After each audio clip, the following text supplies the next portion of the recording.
Guys welcome करछे तुमके एक नया वीडियो ने। तो गाइस ई वीडियो ने हमें जानमा कि मोबाइल ने केनता करे बस के ट्रैक करसन, मोबाइल ने केनता करे देखि पारसन कि बस केते दूर आसला केनता खेला केनता करे तमे देखि पारबो।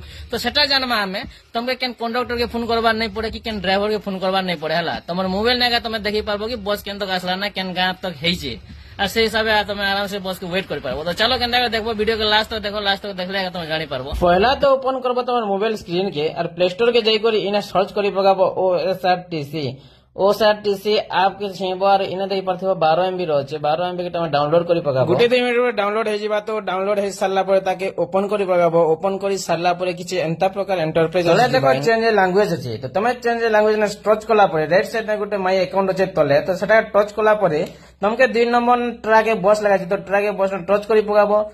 टच कला परे देखि पारथिबो ने जन सर्च अछि इना सर्च करी पगाबो गाड़ी नंबरटा। तमे जन आरो गाड़ी के देखबा ले चोचो केन तक हला नंबर को सेनर गाड़ी नंबर का तुमके इने सर्च करबा पड़बा। बाकी गाड़ी नंबरटा इंपोर्टेंट है, गाड़ी नंबर जानि थिबा पड़बा। तो तमे सने सर्च कला परे देखि पारथिबो केन तक हलान तुम जानि पारबा हला केन गा पाके हिजे सेटा जानि पारबो देखि पारथिबो। ई जन हल्दिया दिसছে এটা হচ্ছে গাড়ি है मुंडा पोला के बर्तन पहुंची। वीडियो एतके का वीडियो जदी भले थिबा वीडियो कर दबो टिके लाइक हां आरो वीडियो के टिके शेयर करो काजे कि सब जदी शेयर करबो बोले सब लोग जानि पारबे और डाउनलोड करी सब लोग नै के हेते हरियाण नै होन हला आराम से आसी पारबे। तो एतके का वीडियो